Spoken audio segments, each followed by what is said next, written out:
Today, we are going to see the story of a young man who rented the wrong apartment.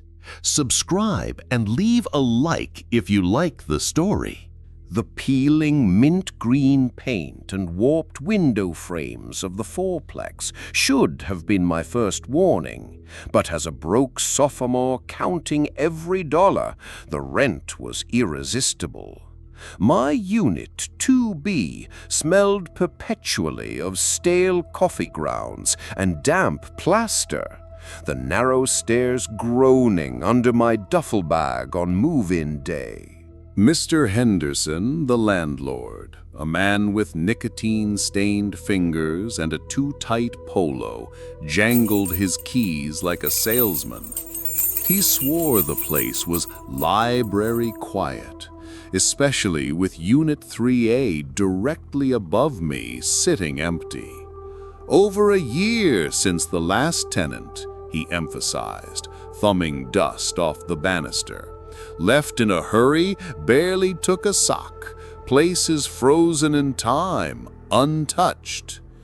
Thin walls? He waved it off. You'll hear a mouse sneeze next door, but upstairs, silence. For the first week, that silence felt heavy, absolute.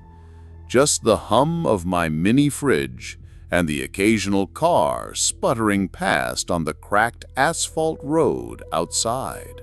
That fragile quiet shattered at 2:07 a.m. on a Tuesday. Hunched over organic chemistry equations, my desk lamp casting long, jumping shadows from a dying bulb, I had cheap earbuds blaring lo-fi beats. At first, the sound bled through the music, like a faint rhythmic pressure, thud, thud, thud. Not the scampering of rats or the settling of old wood. These were footsteps. Human, heavy, agonizingly deliberate. Each impact resonated through the ceiling's water-stained popcorn texture directly above my desk. I ripped the earbuds out, the sudden silence ringing in my ears. My breath hitched.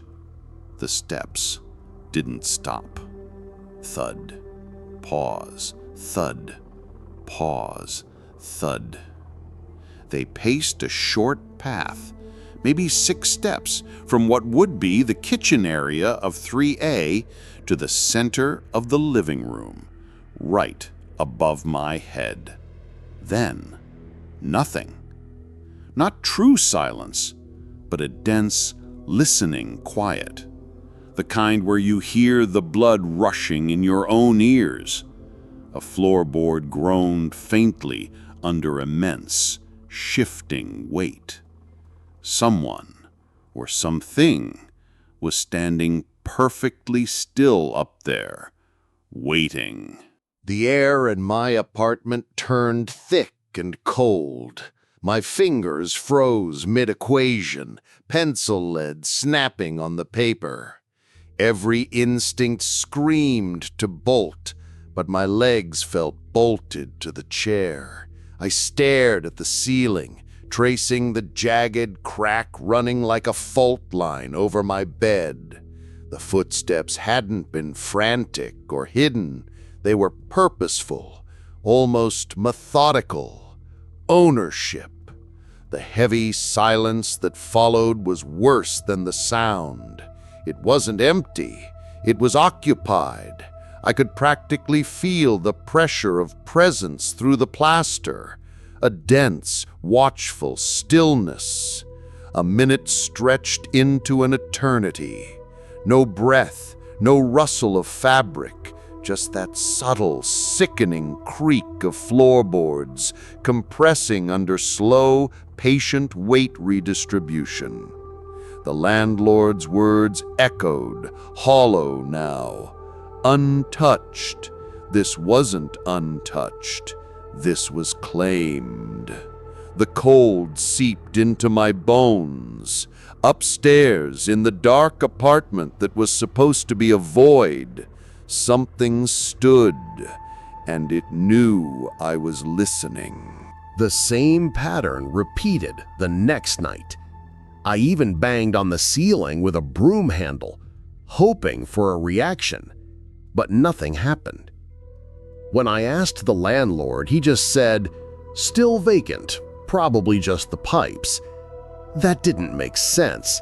The sound was completely different. I tried ignoring it for a few days, but the nightly footsteps became more frequent and always started after midnight.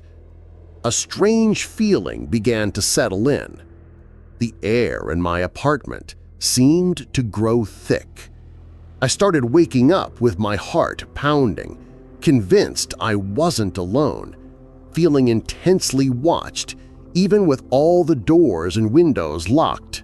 One night, after hearing something heavy fall up there, curiosity overcame my initial fear. I grabbed a flashlight and went to check the stairwell door leading to the upper unit. The door, which should have been locked, had a loose knob, and the frame around the deadbolt was splintered like it had been forced open. When I opened it, a strong smell of dust and mold flooded the dark stairwell. The flashlight beam revealed scratch marks on the walls, like someone had dragged their hands or something worse. The door to the upstairs apartment was slightly ajar.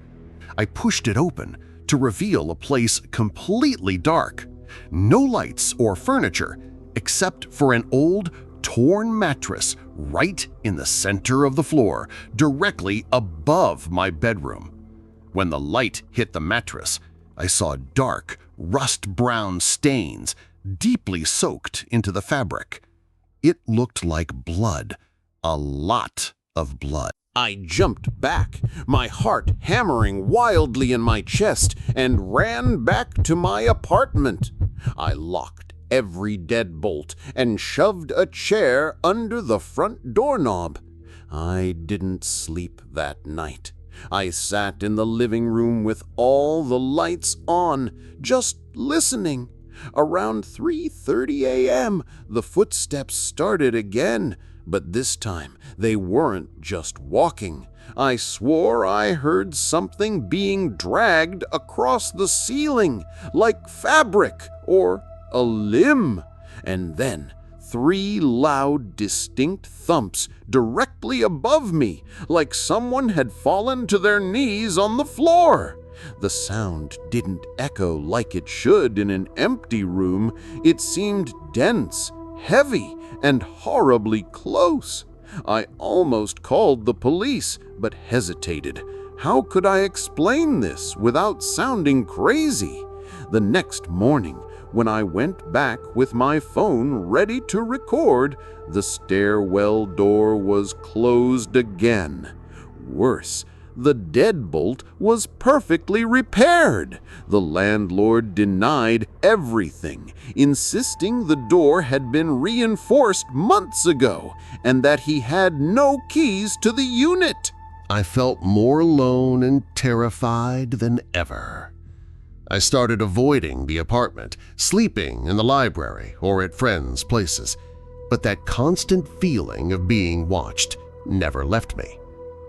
2 weeks later, coming back from a weekend away, I found something that chilled me to the bone. 3 perfect dents in my bedroom ceiling directly above my bed, right where I heard the noises. They were spaced like knees hitting the floor hard. Those dents were not there before. I didn't unpack. I terminated the lease right then and never slept in that place again. Even over a year later, I still think about it. I try to rationalize it, but the broken lock that magically got fixed, the blood-stained mattress, the dents in the ceiling, and the landlord's deliberate silence just don't add up. One thing I know, whatever was in that apartment, it knew I was down there.